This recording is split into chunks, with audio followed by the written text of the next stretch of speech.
बिल्कुल ये जीवन की वो दवा है जिससे आप बिल्कुल ठीक हो जाएंगे यदि ये जीवन में उतार लें तो।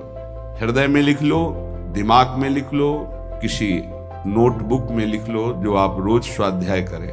बिल्कुल विश्वास मानिए, ये 4 बातें जो बता रहे हैं ये जीवन की धरोहर है जो आपको दे रहे हैं। सदा रहो अलमस्त, नाम की धुन में हो जा मत वाला, निरंतर नाम।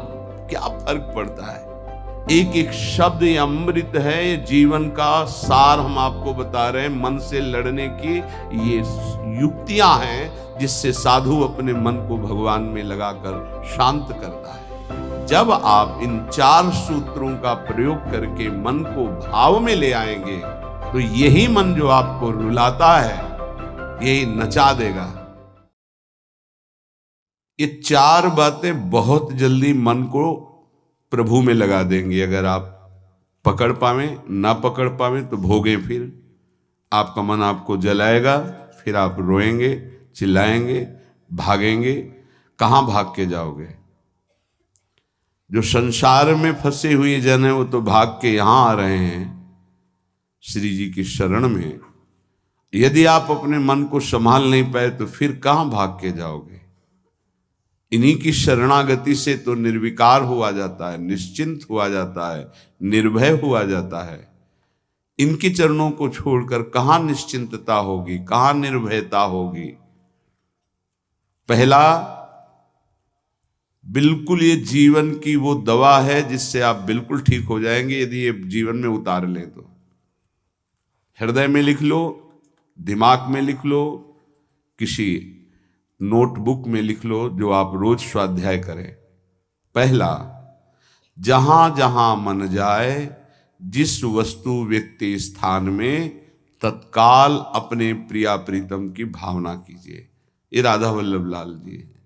क्योंकि ये व्यक्ति पहले भी नहीं था, बाद में भी नहीं रहेगा। बीच में जो व्यक्ति दिखाई दे रहा है ये व्यक्ति नहीं, मेरे प्रभु है। वस्तु नहीं, मेरे प्रभु हैं। ये स्त्री नहीं, ये प्रभु हैं। ये पुरुष नहीं, ये प्रभु है। ये पापी नहीं, ये प्रभु हैं। ये महात्मा नहीं, ये प्रभु हैं। मान लो, सवाल हल हो जाएगा।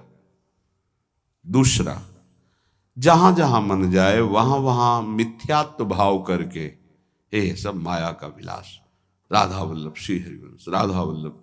और मन का एक स्वभाव है, जहां हम परिचय उसका ये जान जाते हैं स्वभाव का, तो हम उससे शासन में ले लेते हैं।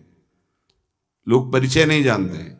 जीव ही आप जानेंगे, ये भागाते हुए आ जाएगा। इसको सेकंड में भी कम समय में अधीन किया जा सकता है, और पूरा जन्म लग जाएगा फिर भी अधीन नहीं कर पाओगे। बात को समझिए। ये 1 सेकंड में विश्व ब्रह्मांड में कहीं भी यदि इसका परिचय है वो तत्काल पहुंच जाएगा। वायु भी इसके समान वेगवान नहीं है मन। अगर अमेरिका गए हैं, आपने वो दृश्य देखा है, कोई एरिया, महल, घर, जो भी 1 सेकंड के कम हिस्से में वो पहुंच जाएगा। ऐसे मन को प्रभु में लगाने के लिए जहां मन जाए, और जाना कि गया, इतना सावधान साधक होना। गया वो तत्काल आ जाएगा, उसको बुलाना नहीं पड़ेगा, वो तत्काल लग जाएगा। राधा वल्लभ श्री हरिवंश, राधा वल्लभ श्री हरिवंश, राधा वल्लभ। हो सकता है 5 बार न कह पाओ, फिर भाग जाए, फिर उसे लाना है। इसे कहते हैं अभ्यास योग। अभ्यास योग युक्तेन चेतसा नान्यगामिना। एक दिन ऐसा आएगा नान्यगामिना, ये जाएगा ही नहीं, ये नहीं जाएगा। फिर दिव्य शाश्वत परम पुरुष की प्राप्ति इसी से हो जाएगी। तीसरा, हमारे मन में जो सही स्फुरणाएं हो रहे हैं उसका सपोर्ट जरूरी है। विरोध से ही मन केवल काबू में नहीं होता है, सपोर्ट जरूरी है। अब सपोर्ट शब्द से कितना मन प्रसन्न हो रहा है, हर्षित हो रहा है, उस बात का सपोर्ट जो गुरुवाणी, शास्त्र, संत जनों की वाणी, उसके अनुकूल वो बोल रहा है। चलो आज हम तुम्हारी बात पूर्ण कर देते हैं। वो कहता है मुझे आज मीठा खाने की बहुत इच्छा है। ठीक है, हम श्री जी को भोग पधराते हैं, नाम कीर्तन करते हैं, आचमन कराते हैं, फिर उसको पा लेते हैं, बिल्कुल वो आपको भजन में विरोधी भाव नहीं पैदा करेगा। कहीं कहीं मन को सपोर्ट करना है, वो कहीं कहीं शास्त्र सम्मत गुरु आज्ञा के अंतर्गत सपोर्ट जरूरी है, जरूरी है। बिल्कुल विश्वास मानिए, ये चार बातें जो बता रहे हैं ये जीवन की धरोहर है जो आपको दे रहे हैं। चौथी बात, जो शास्त्र विरुद्ध दोष वाली सलाह दे रहा है, बिल्कुल नहीं, बिल्कुल नहीं, बिल्कुल नहीं। जैसे वो जरूरी है सपोर्ट, ऐसे बिल्कुल सपोर्ट नहीं, बिल्कुल सपोर्ट नहीं, बिल्कुल नहीं। अब वो आपको जलाएगा। जैसे सपोर्ट शब्द से हर्षित हो गया, ऐसे बिल्कुल नहीं शब्द से वो शोकित हो जाएगा। अब आपको उदास कर देगा। जब उदास वो होगा तो आप उदास हो जाएंगे, कहीं मन नहीं लगेगा। आपको लगता है अब तो जीवन बेकार हो गया। तो मन लगना ही जीवन है क्या? अरे अभी आप समझे नहीं। सोहम तवै आश्रितः, मैं प्रियालाल के आश्रित हूं। तो तन वांग मनोभीर, अगर ये नहीं लग पा रहे हैं तो मैं स्वयं प्रियालाल के आश्रित हूं। ये मुझे कैसे भ्रष्ट कर सकता है? तन वांग मनोभीर, शरीर वाणी और मन, ये हम समर्पित कर रहे हैं। तो शरीर वाणी मन, ये तीनों धोखा दे रहे हैं। शरीर बीमार हो गया है, जबान खराब हो गई है, मन गलत चिंतन करा रहा, तो हमारा बाल बांका भी नहीं कर सकता, क्योंकि सोहम तवै आश्रिता, मैं स्वयं प्रियाजू की शरण में हूं। उपासक ये चार बातें नोट कर ले, बहुत ये जीवन के लिए अत्यंत लाभदायक है। जब आपका मन आपको परास्त कर रहा है, जला रहा है, वो जलन सिर्फ मन को प्राप्त हो रही, आपको नहीं।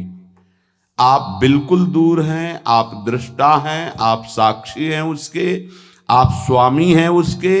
यदि आप स्वीकृति नहीं देंगे तो आपसे पापाचरण नहीं करा पाएगा। आपको डरना नहीं कि अब मन में काम आ गया, क्रोध आ गया, अब तो मेरी दुर्गति हो जाएगी, बिल्कुल नहीं। देखो देखो जरा, इस पर विचार करो। क्या शरीर को त्याग देने से परम पद मिल जाएगा? दुखों की निवृत्ति हो जाएगी? क्या निर्विकारता आ जाएगी? नहीं। ऐसे शरीर को नष्ट करने वाले को प्रेत योनि मिलती है। प्रेत योनि महाभयानक कष्टदायी, जिसमें वो दरिया के समीप रहते हुए बूंद पानी नहीं पी सकता, केवल वायु भक्षण करके वो जलता रहता है। कितने समय तक इसकी कोई सीमा नहीं है, युग युग बीत सकते हैं। ये मन जिसको तुमने अपना माना, कितनी दुर्गति का रास्ता चयन करा दिया। उपासक मस्ती सीखे। अरे चाहे गृहस्थ हो या विरक्त हो, भगवद आश्रित मस्त रहना सीखो। सदा रहो अलमस्त, नाम की धुन में हो जा मत वाला। निरंतर नाम, क्या फर्क पड़ता है मन सही है या गलत, क्या फर्क पड़ता है? क्यों? क्योंकि मैं स्वयं प्रभु के आश्रित हूं। मैं सच्चिदानंद का सच्चिदानंद अंश हूं। ना मैं कभी दूषित था, न दूषित हूं, न दूषित रहूंगा, और ना सृष्टि में किसी की सामर्थ्य है कि मुझे दूषित कर सके। इंद्रियां दूषित हो सकती हैं, मन दूषित हो सकता है, क्रिया दूषित हो सकती है। अब हम प्रभु के बल से इन इंद्रिय, मन और शरीर के दोषों का नाश करूंगा, ना कि इनके अनुसार चलूंगा। ये उपासक का स्वरूप है। व्यथा इंद्रिय प्रमथन स्वभाव वाली, मनुष्य प्रमथन स्वभाव वाला, इनके मथित होने पर, मनमथ नाम है काम का, वो इनमें बैठ करके ऐसा प्रमथन करता है, ऐसी व्यथा उत्पन्न करता है कि साधक का तदात्म भाव होने के कारण वो असहनीय हो जाता है और वो गलत संकल्प और चेष्टा में उतर जाता है। इसी को सह गया सो महापुरुष। यम ही न व्यथयन्ते ते पुरुषम पुरुषर्षभ। हे पुरुषों में श्रेष्ठ अर्जुन, अर्थात वो पुरुषों में श्रेष्ठ पुरुष है जो प्राप्त व्यथा को सह जाता है। इंद्रिय मन के द्वारा विकारात्मक पीड़ा को बिना किसी से राग द्वेष किए चुपचाप सह गया, ये भगवान की विशेष कृपा उस पर। हमारा मन क्या बुद्धि के साथ सोचवाता है कि जब हमें जो काम सताया, लोभ मोह ममता जो भी, हमें वो तत्काल मिल गया और हम शांत हो गए तो सौभाग्य समझते हैं। दुर्भाग्य है उस उपासक का जो चाहे और उसको प्राप्त हो जाए, दुर्भाग्य है उसका। सौभाग्यशाली वो है जो चाहे और ना मिले और जलता हुआ सह गया, उसे वो चीज मिलेगी जो त्रिभुवन में किसी को किसी साधना से नहीं मिलती। यम ही न व्यथयन्ते ते पुरुषम पुरुषर्षभ सम दुखा सुखाधीरम स्वमृतत्वाय कल्पते। वो अमृत पद का अधिकारी हो गया, वो अमर हो गया, अविनाशी हो गया, वो अविनाशी पद में आरूढ़ हो गया जो इस व्यथा को सह गया।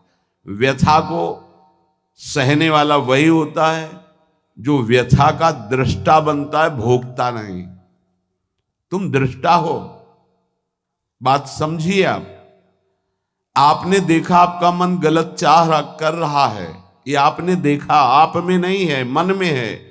पर कहने को होता है कि मेरे मन में दोष आ गया, लेकिन मेरे मन में नहीं, वो मेरे में आ गया, मैंने स्वीकार कर लिया।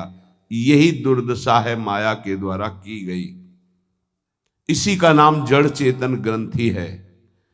यही चिज्जड़ ग्रंथि है जिसका नाश करते हैं वेदांत के द्वारा, भक्ति के द्वारा, योग के द्वारा, कर्म योग के द्वारा, सत्संग के द्वारा, शास्त्र स्वाध्याय के द्वारा। आपको विविध शास्त्रों का सार 5 मिनट में मिल गया। जो जीवन भर प्रयोग किया गया शास्त्र स्वाध्याय करके संतों की कृपा से, वो 5 मिनट में मिल गया। अगर इसे स्वीकार कर लें तो बहुत जल्दी आप महात्मा बन जाएंगे, चाहे गृहस्थ में हो या विरक्त में। महात्मा का संबोधन स्थिति से है, बाहरी किसी पद पदवी से नहीं। स्थिति होती है, उसे महात्मा कहते हैं। महात्मा शब्द भगवान के आगे भी लगता है, महात्मा श्री कृष्ण, ऐसा कई बार महाभारत में संबोधन हुआ। महापुरुष भगवान को कहते हैं। वंदे महापुरुष ते चरणारविंदम। जो भगवान में तन्मय हो गया वो महात्मा, जो भगवान में भगवत भाव को प्राप्त कर लिया वो महापुरुष, अर्थात भगवान और भगवान के जनों में अभेद स्थिति हो जाती है।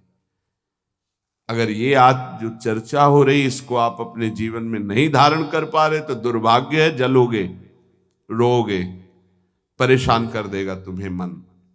इसको बहुत बार सुनना। एक एक शब्द ये अमृत है, ये जीवन का सार हम आपको बता रहे हैं। मन से लड़ने की ये युक्तियां हैं जिससे साधु अपने मन को भगवान में लगाकर शांत करता है। जब हमारा मन भगवन्मय होने लगता है तो उसमें भाव का प्रादुर्भाव हो जाता है। फिर ये जो अभाव है इसी से कामनाएं प्रकट होती हैं। शब्द को पकड़ना, मन में सुख का अभाव ही भोगों की कामना पैदा करता है। मन में भगवत भाव ही निर्विकारता की स्थिति प्रदान करता है। जब आप इन 4 सूत्रों का प्रयोग करके मन को भाव में ले आएंगे तो यही मन जो आपको रुलाता है यही नचा देगा। पायो जी पायो मैंने राम रतन धन पायो। नाच पड़ोगे कि वस्तु अमोलक दी मेरे सतगुरु। निष्दिन बढ़त सवायो, रात दिन आनंद बढ़ रहा है, सदगुरु ने निहाल कर दिया। किसी को ऐसा लगता हो कि हाथ रखने से ये विकार नष्ट हो जाते हैं, आज तक हमने कहीं शास्त्र में नहीं पाया ऐसा, कई संतों से ऐसा नहीं पाया। सबने उपदेश दे करके, कृपा शक्ति दे करके साधन में लगाया और उसको परिपक्व किया, उपासक को बलवान बनाया। अगर ये आशीर्वाद से होता तो उपदेश ना देकर सबके हाथ माथे पे रख देते, भगवान सबका मंगल करें, सब निर्विकार हो जाएं। कभी ऐसा नहीं हुआ है, ना ऐसा हो सकता है। हम जब संतों के वचन पर श्रद्धा करते हैं और उसको स्वीकार करके आचरण में लाते हैं तो वही आशीर्वाद हो गया कि हमारा पुरुषार्थ सार्थक हो गया। हमारा प्रयत्न गुरुदेव के वचनों के अनुसार, प्रयत्न की शक्ति गुरु कृपा, तो आगे जो भक्ति का रंग वो गुरु कृपा, मोक्ष जो वो गुरु कृपा, भगवत साक्षात्कार गुरु कृपा, पर उसमें हमारी पूरी शक्ति उनकी आज्ञा पालन में लगी है। इसीलिए प्रधान कृपा हमारी हुई। हम प्रधान कृपा अपने ऊपर नहीं करते, और तो सहायक कृपा सब है। भगवान की कृपा मानव देह मिला, सत्संग मिल रहा है। गुरु की कृपा स्वीकार किया, मंत्र दिया, नाम दिया, उपदेश कर रहे हैं। शास्त्र कृपा हमें सुलभ मार्ग, भगवत मार्ग, उससे नाना प्रकार के बचाव पक्ष की बातें, उसमें आसक्त होने की बातें दोनों बताई गई। परमार्थ में कैसे आसक्त हुआ जाता है, परमार्थ में कैसे बचा जाता है, शास्त्र कृपा भी है। अपनी कृपा हम नहीं कर पा रहे हैं। अपनी कृपा, अब हमको इस संसार समुद्र से मुक्त होना है, डूबना नहीं, इसमें पार जाना है।